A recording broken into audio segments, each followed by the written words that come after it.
La dernière avant la trêve internationale pour le PSG et pour le PAUC Aix-en-Provence, maudit quasiment depuis 4 ans face au Paris Saint-Germain et qui reste sur 7 défaites consécutives face aux champions de France. Pour Paris, c'est simple, c'est la fin d'un parcours au rythme effréné, le 4e déplacement en 10 jours, après Kielce, après Barcelone, après Montpellier. Les voici à Aix-en-Provence avec l'intention de rester invaincus dans ce championnat. Christiansen, le mouvement de Karl Conan à Cambrai, ça c'est bien trouvé pour Gabriel Leuch pour aller dépasser Vincent Gérard. Bien vu. Oui, ce n'est pas parti trop vive à allure pour l'instant. Et puis surtout, les Aixois ont marqué en attaque. Hein. Ils ont pris leur temps, ils ont posé les attaques et ils ont marqué à 3 reprises déjà. Alors ce n'est pas énorme après 9 minutes, mais ça n'a pas permis de l'autre côté. C'est encore bien fait de la part de Luc Sainz.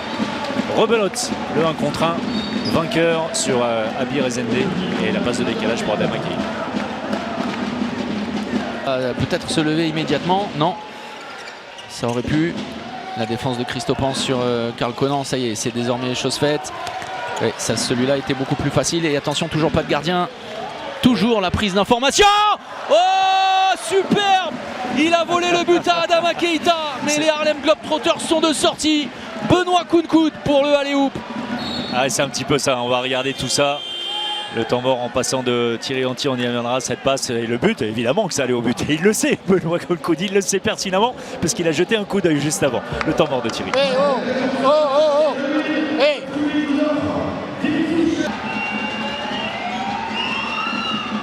Tranquillement, les Parisiens, sans s'affoler, en utilisant avant tout les erreurs de l'adversaire comme souvent, sont en mesure de passer à +4, du simple au double. Relevé. Déjà, Mikkel Hansen, quelle passe admirable et la fixation au premier poteau, Adama Keita, parfait. Oui, 8-4, évidemment dans oui, les difficultés de d'Aix-en-Provence. On se souvient et on n'oublie pas que la semaine dernière, oh là là, ça peut faire mal, ça peut faire mal, et ça fait trop mal. On n'oublie pas que la semaine dernière, Montpellier était mené 8-4, mais c'était pas la même dynamique. Non, non, absolument pas. Voilà, vous entendez quelques sifflets. Nedim Remini bien mis en position par Nicolas Karabatic, le tir croisé. Et le but de Nedim. Regardez, hein, là, la passe est mal négociée. Bien mais fait, alors, bien fait. Heureusement que Nicolas Clerc a du talent et encore le sens du but. Parce que là, il est mis dans de mauvaises conditions par Christiansen. Les joueurs le savent. Ah si, regardez, un chrono qui ne démarre pas. Le décalage, c'est très bien joué. Benoît Kounkoud et le dernier arrêt de Zaf pour mettre un terme à cette première période, mais le mal est fait. 17-10 en faveur du Paris Saint-Germain, tranquille et serein, qui mène logiquement les débats au terme de cette première période. Bien trouvé, et le but pour Aix.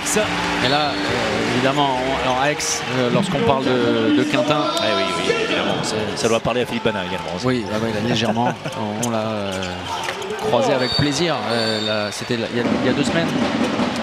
Yann, oui, Yann qui était là, effectivement. Yann Quintin, oui, il y a 15 jours, lors de notre dernière venue ici.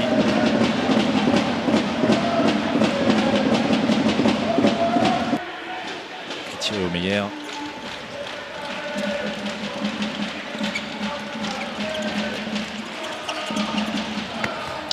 Puissance d'Elohim Prandi face à une défense trop passive, bien aplatie. Et c'est bien, hein, Thierry Anti, alors, qui a compris que l'issue du match était écrite. Décidément, dans ce secteur, sur ce genre de tir, William Cambrai est remarquable. Et, alors la moitié des buts a été inscrit exactement dans cet intervalle, que ce soit par Christiansen ou William Cambrai. Ça a été